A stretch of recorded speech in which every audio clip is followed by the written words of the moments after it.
जहां जम्मू कश्मीर में national conference, Jammu Kashmir people's conference और जम्मू कश्मीर अपनी पार्टी, ये चार दल और उसके साथ Congress, BJP, Jammu Kashmir national panthers party, Dogra Swabhiman संगठन, एकजुट जम्मू, जिनका नाम अब, जिस दल का नाम अब बदल चुका है, एकम सनातन के नाम से वो दल अब जाना जाता है, जहां ये सारी पॉलिटिकल पार्टीज हैं, इन्हीं पॉलिटिकल पार्टीज के बीच में पिछले लगभग 2 महीने से खबर कश्मीर के अलग अलग सर्कल्स में गर्म है कि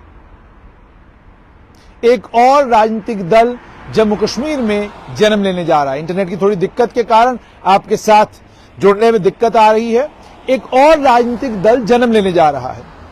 ये राजनीतिक दल क्या अलगाववादी नेताओं का होगा? क्या ये राजनीतिक दल पूर्व अलगाववादी नेताओं का होगा?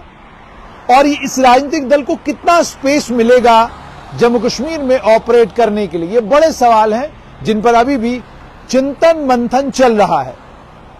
मगर सूत्र ये बताते हैं कि एक और राजनीतिक दल आहिस्ता आहिस्ता शेप ले रहा है। इस राजनीतिक दल की अगुवाई पूर्व अलगाववादी नेताओं के खेमे से कोई आदमी कर सकता है। इस राजनीतिक दल की अगुवाई जो ऑलरेडी एग्जिस्टिंग राजनीतिक दल है, उनमें से कुछ लोग निकलकर इस राजनीतिक दल का हिस्सा हो सकते हैं। संभावनाएं ये भी बताई जा रही हैं और संभावनाएं ये भी बताई जा रही हैं कि ये राजनीतिक दल आने वाले कल में जब भी जम्मू कश्मीर में म्युनिसिपैलिटी और पंचायत के चुनाव होते हैं, म्युनिसिपैलिटी और पंचायत के चुनाव में मैदान में उतर सकता है। अब ये राजनीतिक दल, जैसे मैंने आपको कहा, इससे पहले एक बात चल रही थी कि नेशनल कॉन्फ्रेंस के कुछ नेता, उनके सुपुत्र यानी उनकी आने वाली जनरेशन से जुड़े हुए कुछ लोग, वो और उनके साथ कुछ और लोग मिलकर एक राजनीतिक दल बनाने जा रहे हैं। लेकिन बाद में पता चला कि वो लोग तो निकले नहीं, बल्कि इशफाक जब्बार, जो गांदरबल से एमएलए भी रहे हैं और एक बड़े राजनीतिक व्यक्ति के बेटे भी हैं, नेशनल कॉन्फ्रेंस के एक समय के कर्मठ कार्यकर्ता के बेटे हैं, और उसके बाद उनको लेकर भी कहा गया कि उनके पिताजी भी बाद में कांग्रेस में गए और अन्य कई और चीजें उनको लेकर भी कहेंगी, उन्होंने भी अपना एक राजनीतिक दल बनाया है। अब संभावना ये जताई जा रही है कि आने वाले दिनों में एक राजनीतिक दल जम्मू कश्मीर में और जन्म लेगा। लेकिन अब सवाल यह है कि क्या ये केवल कश्मीर घाटी तक महदूद रहेगा?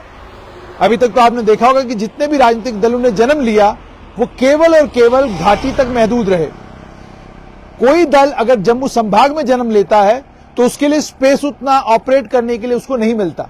लेकिन अगर आप कश्मीर घाटी में जन्म लेते हैं तो अपनी पार्टी की तरह कई सारे एमएलए अपने राजनीतिक दलों को छोड़कर आपके साथ आ जाते हैं। आप पीपुल्स कॉन्फ्रेंस हैं तो नेशनल कॉन्फ्रेंस, पीडीपी और अन्य कुछ दलों से लोग निकलकर आपके साथ जुड़ जाते हैं। अब अगर ये नया दल जन्म देगा तो इसमें लोग कौन होंगे? तो सूत्र ये बताते हैं कि इनमें, इस दल में भी पीपुल्स कॉन्फ्रेंस, जम्मू कश्मीर अपनी पार्टी, नेशनल कॉन्फ्रेंस और पीडीपी के लोग ही निकलकर इस दल में शामिल हो सकते हैं। और संभवतः कुछ लोग वो भी जो कांग्रेस और अन्य कुछ पार्टियों के साथ जुड़े हुए हैं, वो भी इस दल का हिस्सा बन सकते हैं और एक बड़ा चेहरा, एक बड़ा नेता इस दल की अगुवाई करेगा। अब वो बड़ा चेहरा कौन हो सकता है? अगर तो अलगाववादी खेमा है तो आपकी नजर पड़ती है मीरवाइज उमर फारूक के ऊपर, और अगर अलगाववादी खेमे में किसी और नाम को आप तलाश करते हैं तो आपकी नजर पड़ती है बिलाल गनी लोन के ऊपर, और अगर और आप तलाश करना शुरू करते हैं तो आपको लगता यूं है कि शायद किसी और राजनीतिक परिवार से जुड़ा हुआ कोई आदमी राजनीति में उतरेगा। लेकिन अब बड़ा चेहरा तो उनमें से कोई भी नहीं है। यहां तो बड़े चेहरों में या तो सज्जाद गनी लोन के भाई बिलाल गनी लोन है, या जैसा मैंने आपको कहा कि मीरवाइज उमर फारूक हैं। उसके अलावा किसी और को बड़ा नेता कहना, या वो नेता जो जिसका कोई स्फीयर ऑफ इन्फ्लुएंस हो, मुझे लगता है वो गलत होगा। ऐसी संभावनाएं बड़ी कम है। आने वाले दिनों में देखना बड़ा इंटरेस्टिंग होगा कि क्या मीरवाइज राजनीतिक मैदान में उतरते हैं, या वो जैसे उन्होंने कहा है, या जो उनके दाएं बाएं लोग हैं वो ऑलरेडी कह भी रहे हैं कि मीरवाइज उमर फारूक का राजनीति में उतरने की कोई संभावना नहीं है। वो धार्मिक धर्मगुरु हैं, वो धार्मिक धर्मगुरु ही रहेंगे, वो कभी राजनीति में नहीं उतरेंगे, वो उनके दाएं बाएं के लोग कह रहे हैं। अगर वो नहीं उतरते हैं तो कौन करेगा इस नए दल की अगुवाई, और क्या ये दल जन्म लेगा भी?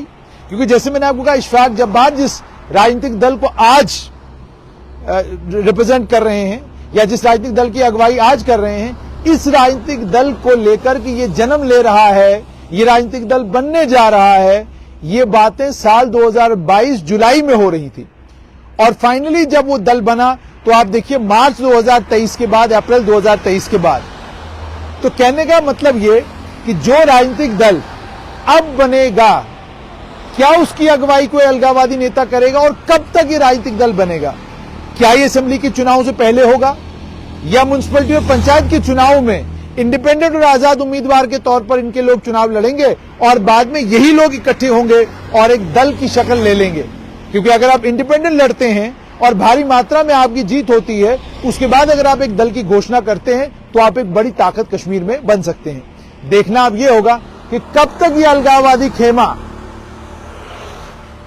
मुख्य धारा में आकर एक राजनीतिक दल की शक्ल लेता है या कोई बड़ा नेता किसी बड़ी पार्टी से निकलकर एक नई पार्टी का गठन करता है। इन दोनों पर हमारी नजर है।